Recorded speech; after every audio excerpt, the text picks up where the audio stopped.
Freira e tantos outros, né, missionários.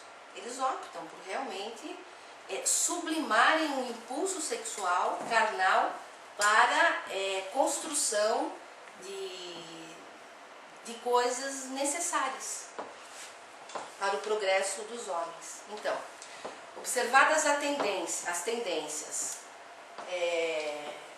homossexuais do reencarnado nessa faixa de prova de experiência, o que nos cabe fazer, principalmente nós espíritas? O que nos cabe? Dar apoio educativo adequado, da mesma forma que se educa a população heterossexual, que é o que nós estamos fazendo aqui. Nós estamos entendendo os chamados desvios sexuais através de uma visão espiritual.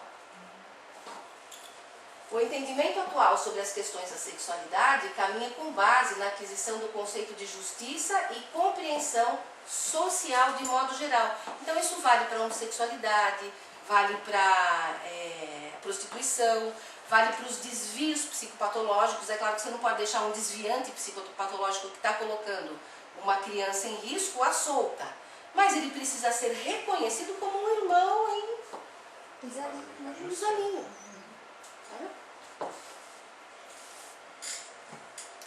E,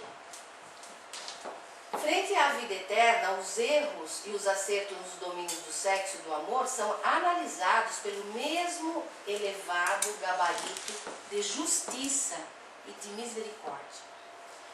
Isso porque todos os assuntos nessa área da evolução e da vida se especificam na intimidade da consciência de cada um.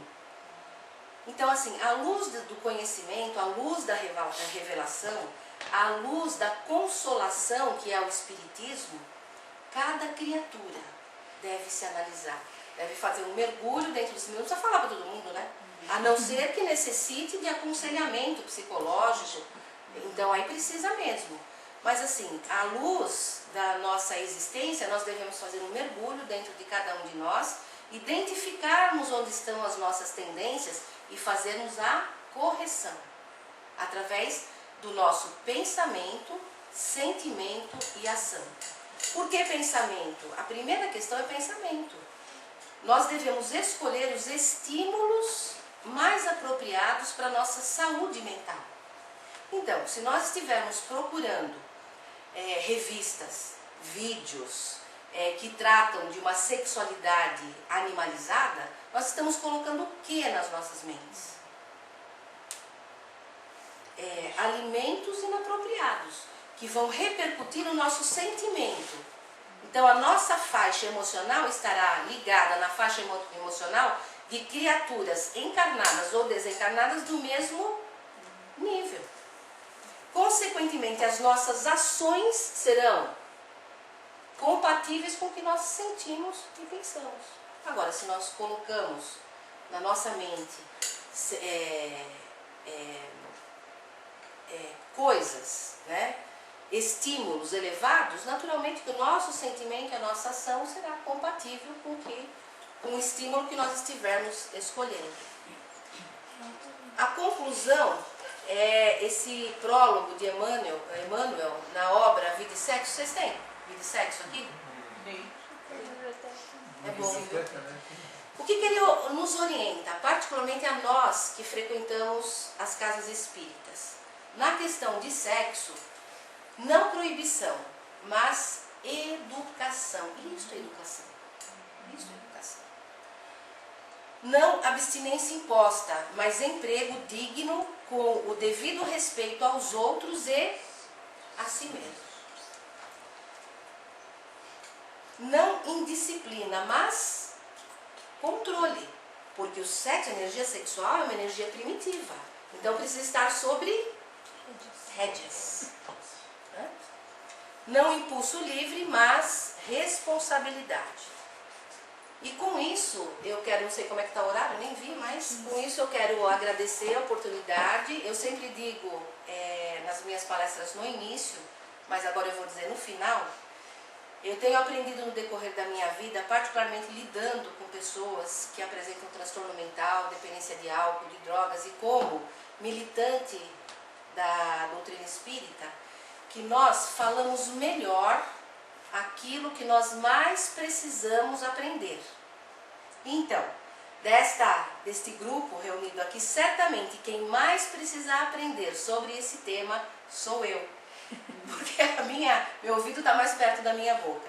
E eu sou sempre conclamada a falar sobre esse assunto, né? Então, cada vez que falo, aprendo mais. Então, certamente serei eu que mais precisa aprender sobre isso. Muito obrigada a todos vocês, viu?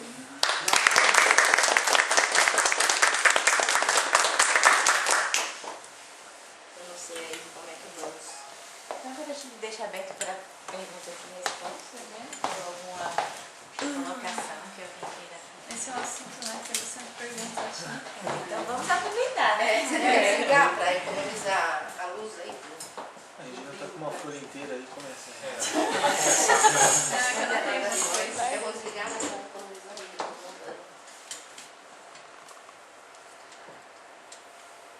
Eu costumo dizer assim, vocês podem fazer todas as perguntas que vocês quiserem, agora a resposta eu não posso garantir. Então eu vou começar. Em relação às crianças, né? Como a gente pode educar essas crianças de uma maneira que elas tenham uma sexualidade saudável? As crianças, nós sabemos que as crianças elas precisam de orientação na medida em que elas vão crescendo. Então, as orientações sobre o aspecto da sexualidade das crianças devem ocorrer de forma gradativa e dentro de um entendimento que elas tenham durante o processo de crescimento. As crianças menores, por exemplo, de 0 a 5 anos, a melhor forma de ensinar, eu diria a única forma de ensinar é o exemplo. Exemplo de quem? Dos pais ou dos cuidadores.